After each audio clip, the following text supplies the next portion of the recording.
sebuah organisasi yang masih memakai aturan dari 10 tahun yang lalu. Sementara dunia selalu berubah. Pertanyaannya, apakah gaya kepemimpinan lama ini masih relevan untuk memimpin masa depan? Halo, aku Azalia Hurahim Dias dengan NIM 11016230032. Aku mahasiswa Teknologi Pendidikan UNJ angkatan 2023. Nah, di video kali ini aku mau mengajak kalian semua untuk melihat gimana sih kepemimpinan yang telah berevolusi dari gaya yang serba tradisional yang hierarkis menuju kepemimpinan modern yang lebih adaptif dan transformatif. Dan bagaimana perubahan ini bisa menjadi dasar dari terciptanya learning organization. Nah, dalam gaya kepemimpinan tradisional, pemimpin itu dianggap sebagai pusat dari keputusan. Gaya ini efektif di masa lalu ketika perubahan berjalan sangat lambat. Tapi sekarang kita hidup di zaman VUCA, Volatility, Uncertainty, Complexity, dan Ambiguity. Jadi dunia berubah sangat cepat sehingga kepemimpinan yang hanya mengandalkan kekuasaan kali ini tidak lagi cukup. Nah, karena itu muncul model kepemimpinan modern yaitu transformational leadership yang menginspirasi terhadap perubahan. Yang kedua, adaptive leadership yang mampu menjadi navigasi dari ketidakpastian.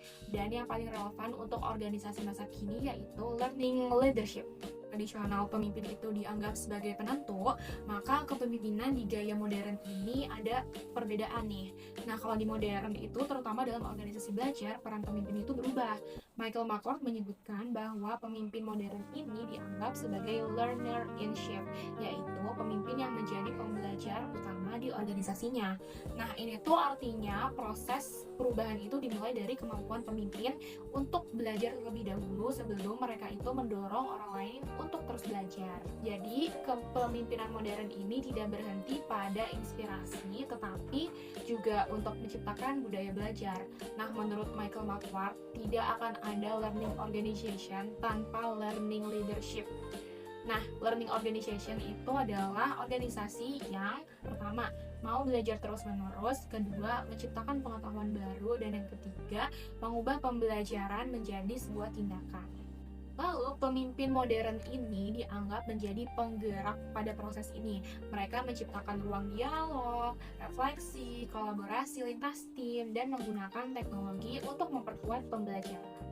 Contoh nyata kepemimpinan modern ini bisa kita lihat dalam kegiatan UNJ Bicara 2025 yang diselenggarakan pada Selasa 23 September 2025 yang lalu. Jadi rektor kita, Profesor Komarudin, berdialog langsung dengan para mahasiswa. Beliau membuka ruang aspirasi dan menjelaskan perkembangan pembangunan kampus secara transparan. Nah, forum ini menunjukkan bagaimana pemimpin dapat menciptakan dialog, refleksi, dan berbagi pengetahuan persis yang disampaikan McCord. Maka, evolusi kepemimpinan ini membawa kita ke satu kesimpulan, yaitu pemimpin ideal di abad ke-21 adalah learning leader, yaitu pemimpin yang terus belajar, mau berubah, reflektif, dan mendorong orang lain untuk terus belajar bersama. Jadi, dari kepemimpinan tradisional menuju kepemimpinan modern ini, kita belajar satu hal yang sangat penting, yaitu pemimpin tidak lagi hanya cukup sebagai untuk memimpin. Mereka harus membelajarkan, karena hanya organisasi yang mau belajar yang bisa bertahan dan berkembang.